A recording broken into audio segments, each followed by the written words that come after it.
The views and opinions expressed in this program are those of the individual hosts and do not necessarily reflect the views or position of Glickman Digital Media, Your Culture's Edge Podcast Network, our shareholders, and our sponsors. This is a Glickman Digital Media original production. Welcome to Growing Your Life with Debbie Santillo. Listen to Deb as she talks to you about her struggles, her opportunities, and her blessings. She gives wisdom with a dose of common sense. She shares her career being a model actress, as well as a writer for a number of publications. And no, here is Debbie Santillo, but you can call her Deb.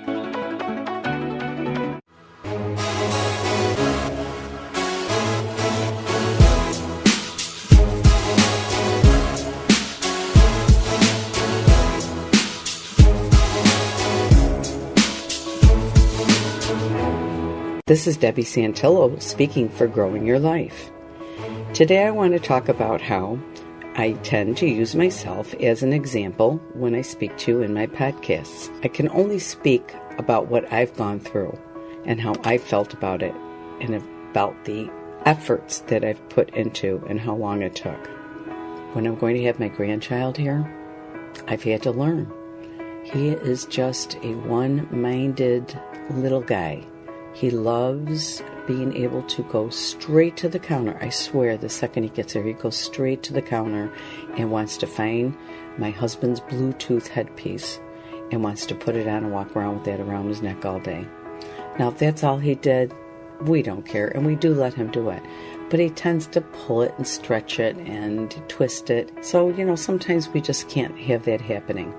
So I've learned to get it out of his mind. Even though if he doesn't see it on the counter, he'll look for my husband's carrying case. And if he doesn't see my husband's carrying case, he'll insist on being picked up so that he can look in the cupboard where he knows we sometimes keep it. But I've learned, for instance, I've already taken it and the carrying case, and I've gone and hidden it. Seems cruel, but the sooner we nip it in the bud when he comes in the house, the better. Because won't be able to find it, he won't need it, he'll possibly be able to move on quicker than if we told him no. Now, do we have to at times have it right in front of him and tell him no and start to teach this 2-year-old what the word no for real means? Absolutely.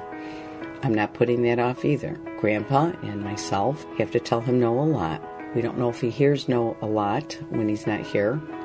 But when he is asking us to do things that really we can see have become a pattern and we have to nip in the bud, we're starting to tell him no, and we're loving on him, and he has this little cry fit. He throws himself to the floor and, cries for a minute. But quickly, we've learned to distract him, get him up, move him on, do something happy with him. And it seems to be working. That's what you have to do throughout life. You have to be prepared. You have to try to actually do things in advance so that you're not stressed.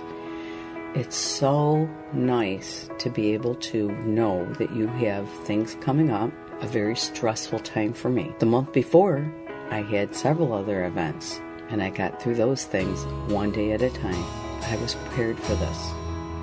I had go-sees. I was in a car dealership commercial, which I had to travel an hour and 33 minutes just to get to the site where we'd be filmed. I had to pick out outfits and bring extra clothes with me in case the director did not care for what I was wearing. Thank goodness, when I walked in and I asked him if he'd like me to bring in other pieces, he very, very politely said, "No, I like what you're wearing." Those are sweet words to my mind. It eased me. Even though I stayed up and made sure a couple nights beforehand that I absolutely had several pieces that would be applicable to be seen on camera screen for a commercial. I made sure everything was ironed and neat and flat and packed and in my car the night before, so that the next day I didn't have to rush and get on the road in a hurried manner, being that I did have to get there slightly early in the day and that I had to travel so far. I had just come off doing several events the month before, so I knew that I needed to be prepared. I was in a couple events on the runway. I had to have several outfits ready in order to be in all black, which is what our agent requires for us to be dressed like when we're coming to events, so that we all are somewhat uniformed and identifiable. My skin had to look nice. I had to have my nails done. Matter of fact, I had to have my nails done 3 times in 1 week just to have everything appropriate. I started off with natural nails, which is required, a natural tone to them or a clear tone. I choose natural tone. And then I was required to have gold lame color on my nails for another night. And then, because I had a go-see coming up, I had to switch back to natural toned color nails. It cost me money. It cost me effort. It cost me time. But I was spot on for every event that I had to be a part of. I spent 2 weeks before the events. It was wonderful to work with other people that with sheer abandon threw themselves into the work, like as if they owned the joint and their reputation was on the line, just as I always do. It was a joy, I'm telling you, to work with these extra people. I'm blessed to have been able to go as many times as I did. I gave my all, and then I gave my all on the runway. There was a lot of other things going on with being in commercials and going to go-sees and everything else that I had been through. I'm launching this podcast. I had gone to Syracuse the month before to be part of a casting call for a movie.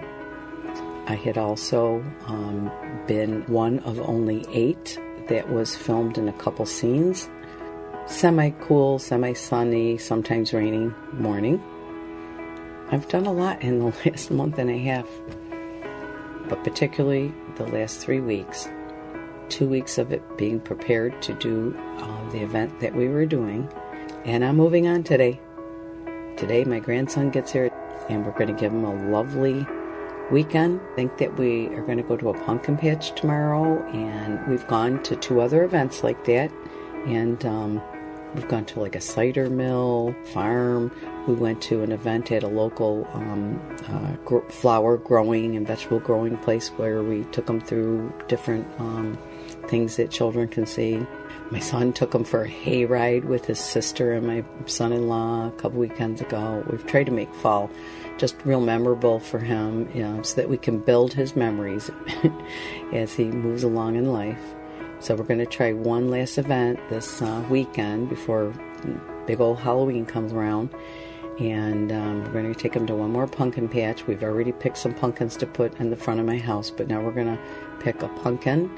And then I'm going to clear off my kitchen table, put newspaper down, and we're going to cut into it and cut it just a basic smiley face and gut it. And probably my son will want me to roast up with salt some of those pumpkin seeds. He loves those. It's an old baseball habit of his. Turn the lights off tonight and put in a couple votive candles and let Levi see a shining, glowing, smiling face. It'll just be the hoot. He'll love it, and it'll be memorable to him. And I'm so happy to be able to do that for my grandson, give him really good, friendly experiences. And this too, I'm planning out in my head as to where we're going to go and when we're going to do it. I'm not procrastinating. I'm not going to wait till the day before Halloween and do it. I'm going to make sure that during this nice long weekend, when he's here from Friday to Sunday night, that we accomplish this for him. So all I can say is that whatever you're involved in, do it with your whole heart.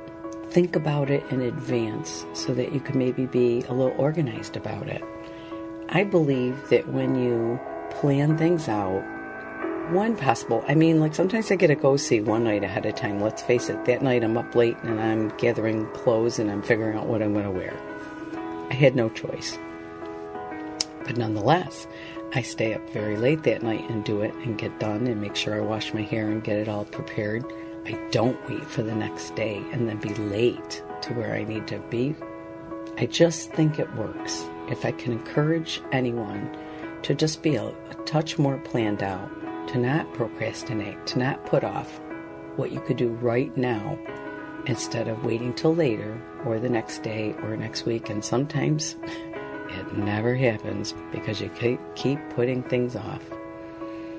But I very much want to encourage everyone that when you feel that little knee-jerk reaction to pass something by, not pick something up on the coffee table, not wash a dish, not make that phone call, not get that bill paid, not get that laundry done, not make that very important phone call that could mean something to your career or a communication to a loved one that would mean a lot.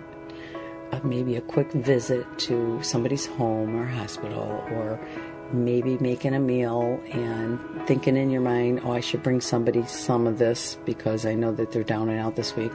Just put it in a container, and when you're going to be out and about anyhow, just veer off and make it to their location and drop in the meal.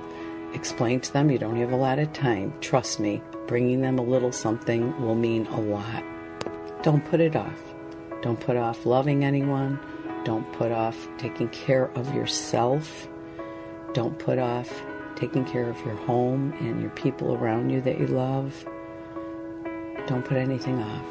We only have today. We're not promised tomorrow.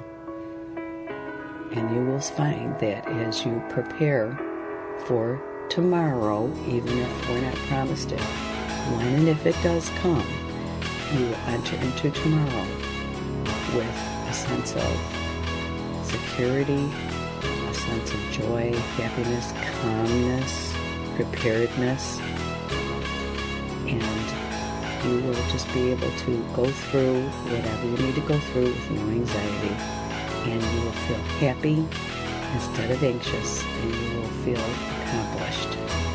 And I don't know about you, but when I feel accomplished, I feel happy.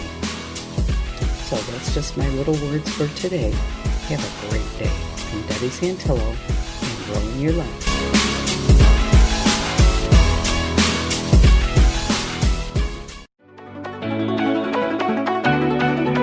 Growing Your Life was created by Debbie Santillo and developed, produced, edited, original music by CJ Glickman. This is Your Culture's Edge Podcast Network presentation and a Glickman Digital Media original production, all right reserved.